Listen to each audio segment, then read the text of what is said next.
Hey, what's up guys? Welcome back to the channel. My name is Ovi. This is gonna be the final video of the actual build portion. As you can see, the PC is up and running. We have a GPU in there. I got Windows installed. I got all the applications. Everything is running perfectly. Today for this video, what we're going to be talking about is why I went with the GPU that I went with, which is the Gigabyte Vision RTX 3080. We're also going to cover my experience with installing Windows and the applications, updating firmwares and stuff like that. I don't like the PSU cables that came with the power supply unit. They look a little ugly. So I have some cables that I'm gonna replace those with that hopefully look better. So stay tuned. I need to grab some more coffee and hit that subscribe button wherever it is. Okay, see you in a bit.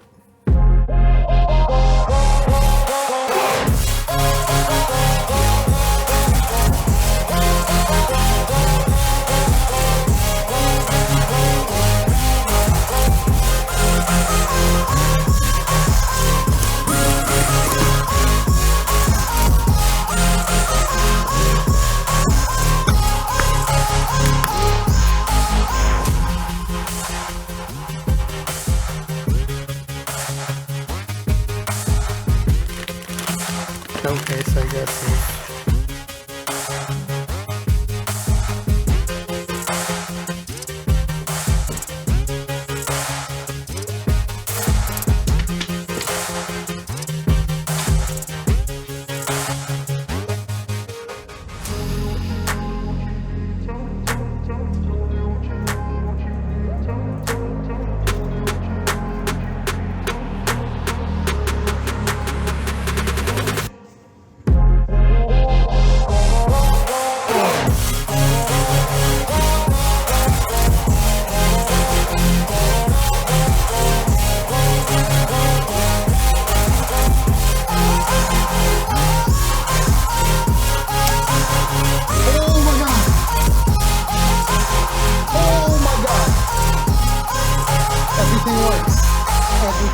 So initially, I wanted my build to have an RTX 3060 in it, right? I like the 3060 for only about 500 bucks only. You know, they have 12 gigabytes of memory on there. They're GDDR6. The 3060, honestly, I think is the best bang for your buck when it comes to GPUs. And if you're just gaming on the PC, using it for everyday tasks, the RTX 3060 is gonna do perfectly fine. But I think the RTX 3060 complements a Ryzen 5 or a Ryzen 7. But since I have an AMD Ryzen 9, I felt like I should have something a little more higher tier than a 3060. And it was my birthday recently, and my beautiful Danielle decided that I should also have beautiful graphics. So she got me the GeForce RTX 3080. I love these series of graphics cards. They're absolutely beautiful.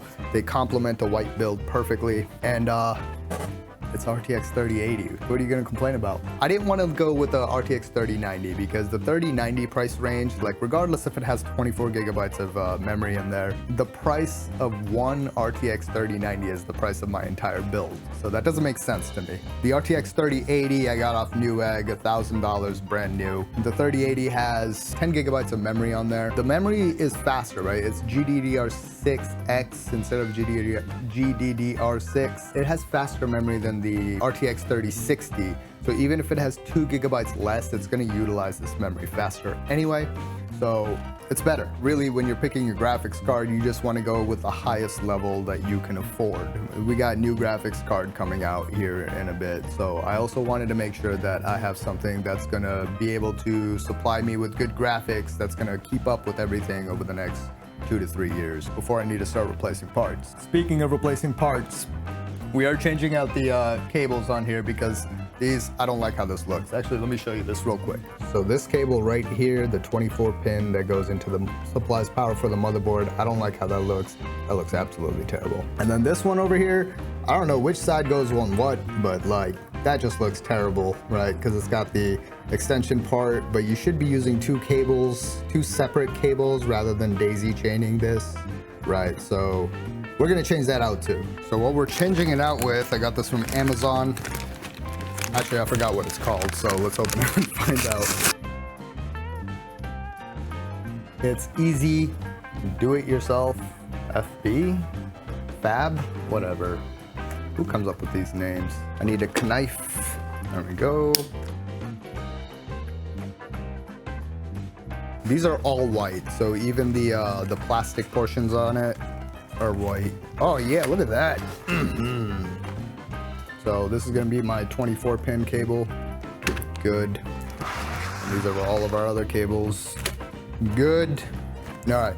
You should always make sure to disconnect your power supply from the PC before you ever actually work on your PC, right?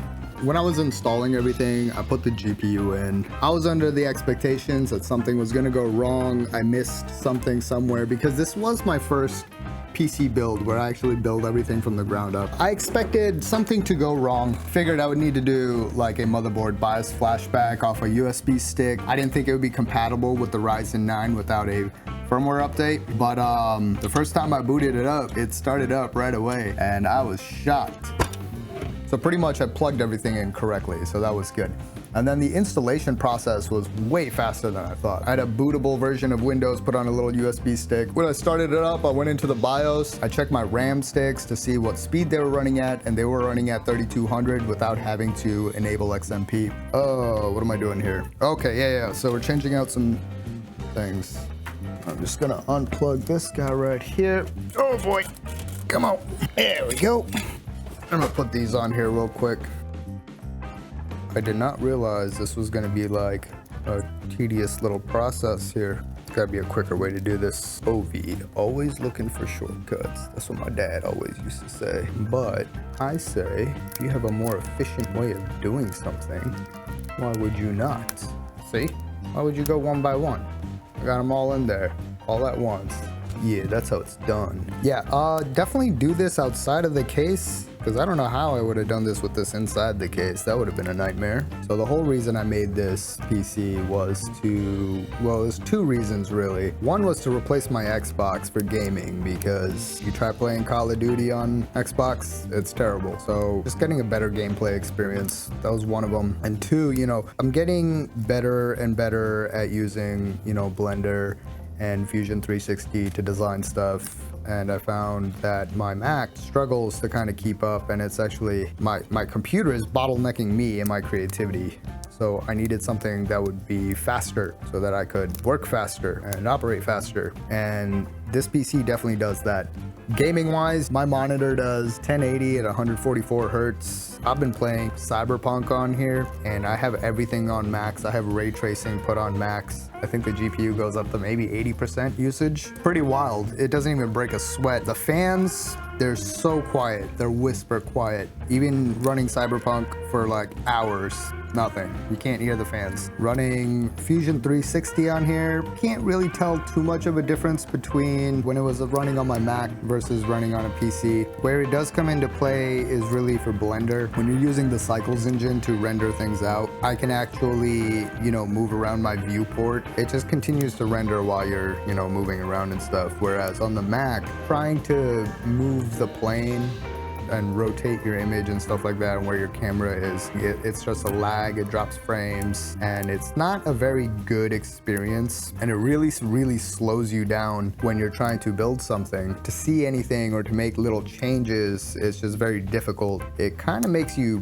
be a little lazy with some things. You're like, whatever, that's good enough, and then you move on, right? Whereas now, I can just sit there and tinker all day with it if I want to. Music production wise, I like to use Logic Pro. I'm still going to continue using Logic Pro, so my Mac is going to be my music computer basically. But video editing, because I switched over from Final Cut to using DaVinci Resolve, and DaVinci Resolve is, I will say, significantly better than Final Cut. It just feels way more rewarding. It feels like, you know, you're putting in work to make your videos actually look good, whereas Final Cut is just kind of like drag and drop things, where DaVinci Resolve really gives you control over everything, especially color grading. Like, I just learned a little bit about color grading. I'm definitely not a colorist, but learning about it, it's cool. There's a lot of stuff that I had no idea about. Going back and seeing my videos and stuff, like when I started using DaVinci Resolve, you can tell there was like a improvement in quality of videos. Now, running DaVinci Resolve on the PC, it's so fast. Like, I don't have to worry about anything. The color grading stuff too, like on the Mac, When you start changing the offset or something, for example, there'll be a little delay when you're trying to change a color ramp somewhere. It'll hold up for a second before actually making any changes. With the PC, nothing. It's just immediate. And then I took Blender, I rendered out some images to see if it was any faster. Definitely so much faster to render out images. Just like one image, right? That takes about 30 minutes to render in 4K on my Mac. That image took about 5-8 minutes, something like that on the PC. It's ridiculous. Alrighty, looking good. Another thing I do want to mention, with this motherboard, it has a support on the GPU bracket. As you can see here, like I have like no sag. Maybe the sag will come later, who knows? But I have no sag. I like this motherboard. It's got good support. This is very boring, having to put these clips on here. I have a hard time sitting still and doing like mundane, tedious tasks. This is one of those.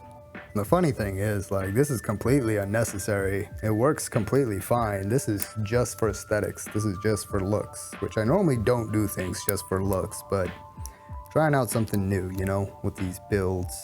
Okay, so one cable here, one cable here.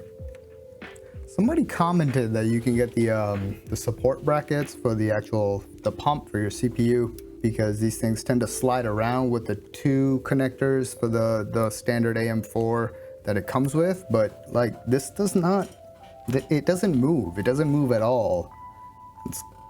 It's not necessary. But yeah, that's pretty much it. It's done. Put this all back together, start it up, make sure everything's working properly. I do want to talk a little bit about gaming with this thing, because like, it's fantastic. I had no idea. I had no idea PC games were like this. Like, my life has changed. You know, coming from the Xbox, it's kind of hard to capture because I have the Xbox One X, right? And it can handle up to 120 hertz, and my monitor does 1080 at 144 hertz. Even with the Xbox, even though it says it's 120, it never actually gets up to 120, right? When you're playing Call of Duty and stuff, you're probably hovering like 60 to 90 frames per second at most with that thing, which is fine. You want to be above 60 frames per second for gaming, so like an RTX 3060 would do fine. But the thing with this, right, like at 1080, I think this thing puts out like 280 frames per second depending on the game. And so my monitor like caps out, right? It caps it out at 144. That's as far as it'll go, but I've never actually played anything at 144 hertz. That was my first time like experiencing that, and it is something else. Also have to mention that, you know, because I have everything on an NVMe drive, the load up times are so much faster. Forza Horizon 5 takes a good solid, like, I'll say 3 to 5 minutes from when you turn your Xbox on to when you're actually, you know, playing the game. It has to load all the maps, it's got to go through the loading screen and stuff like that. And then same with Cyberpunk, right? You load up Cyberpunk, it takes forever to load everything, and it'll be like, you turn the Xbox on, you got a solid 5 to 7 minutes before you're actually playing the game. With this thing, it is insane. It literally boots up Forza and I'm racing within like a minute. Same thing with Cyberpunk. I turn it on, I just have to wait through the actual like the loading screens that you can't skip through, but the actual like level stage loading is like, I want to say 7 seconds. And I don't know how many of you like to play Ark, Ark Survival Evolved. Same thing with Ark. When you load up on Xbox, it is a very hardware intensive game. So it takes a long time, sometimes like 5 minutes before you're able to start playing. With this thing, it takes like click on the icon, 20 seconds later, I'm already in the game. Like, mind blown. And like I said, I'll do another video later comparing the PC to the Mac and comparing the PC to the Xbox. Bloop. Why is it flashing red? That's not good, is it? Error, pump failure. Oh, no, no, no. Shut down, shut down, shut down. That's not good. Damn, I got so many cables down here. The only thing I can think of, oh, that might have been it. One of the cables got loose. Fans on. That's on. No pump failure. That's all good. There's some pretty cool apps on here too. Use the IQ software to control the lights and stuff. So we have like, you know, this blinding white. It's just all white. There's like blue. There's this color wave pattern. You can add more scenes. You got this crazy little rainbow wave, rainbow puke. Blech. This one's kind of cool. Rain. But I don't like things flashing and stuff. I had to make my own, but I made one for temperature. Very subtle lighting, so you can't see it too much during the daytime. I don't like it at night when it's like super bright, especially because it's sitting right here. So the way this one works, when it's cold, it does this like light seafoam green color. At normal temperature, it's just white. And then when the CPU gets really hot, the pump light, it starts turning red. You wanna see how long it takes to load Cyberpunk? Here's what I'm talking about. You hit continue, and let's see how long it takes. Hey everyone, welcome to Info. That's it. That's it. I'm in. Right, now I can start playing Cyberpunk and doing what I want. So using this PC for a little bit, here's what I've discovered in the last week that I've been using this. The case, I absolutely love the case. The case is fantastic. It's a Corsair 4000D. Cable management is easy. I love how they have routing ports for it and stuff like that. I still kind of wish I got the 5000D instead of the 4000D, but like space management wise and stuff, it's perfectly fine. This GPU is actually pretty big and it fits in the case just fine. With the motherboard, everything's been working great. When I got the motherboard, I was a little hesitant on it because I didn't know if it was used or if it was new. I bought it used, but it still had the manufacturer's sticker on there, so I assumed that it was new. I think it is a new motherboard, and the firmware that it came, it was updated to handle AMD Ryzen 5000 chips. So I had zero problem in installing it. I did not have to do a BIOS flashback. Everything booted up just perfectly fine. Once you've installed everything and installed Windows, download Armoury Crate. So Armoury Crate is Asus's. That's really what it is, isn't it? It basically handles their motherboard, and you can do firmware updates and all that stuff through there. It'll download all the drivers, right? Make sure you download all the drivers for like the Realtek audio and the Wi-Fi 6 and the Bluetooth. Zero lag with Bluetooth devices. I have a mouse on there. I use a controller for gaming. I have to get a wireless keyboard later. And the PCIe slot for the GPU, it's built, you know, heavy duty so that it doesn't cause any kind of sagging with the GPU. In the future, I'm probably gonna 3D print something to put under there and make it look pretty. Cable wise, these are great cables actually. Easy DIY Fab. Check it out on it. I'll put the link below for Amazon if you want to get these cables. They look good. The RAM operates as advertised. I did not have to go into the BIOS and enable XMP. It automatically runs at 3200 megahertz. The fans are amazing. The fans are actually blowing my mind because they're so quiet. They barely do anything. They just sit there quietly for most of the day. It doesn't seem to get loud ever. I don't think my CPU's gone over like 65 degrees since I've had it. I've been running a whole bunch of stuff on here trying to like push the system, and I can't throw anything at it to make it like falter. I'm loving the GPU. I love how Gigabyte's GPU looks. It's absolutely gorgeous. Same thing with this one, like the fans won't actually kick on until it's under like load.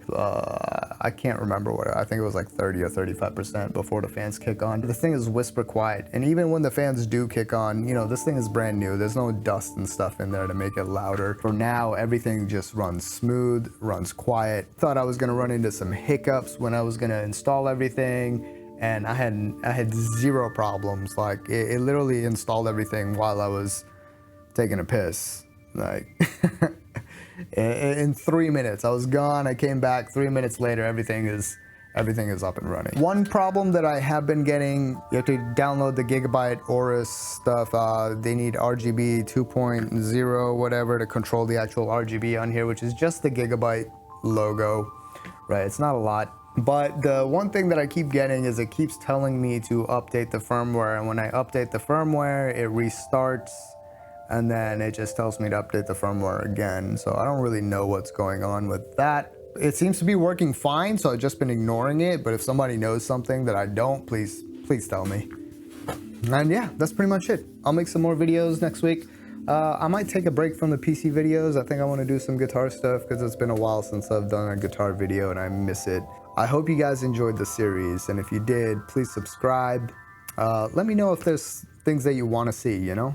And until next time, bye.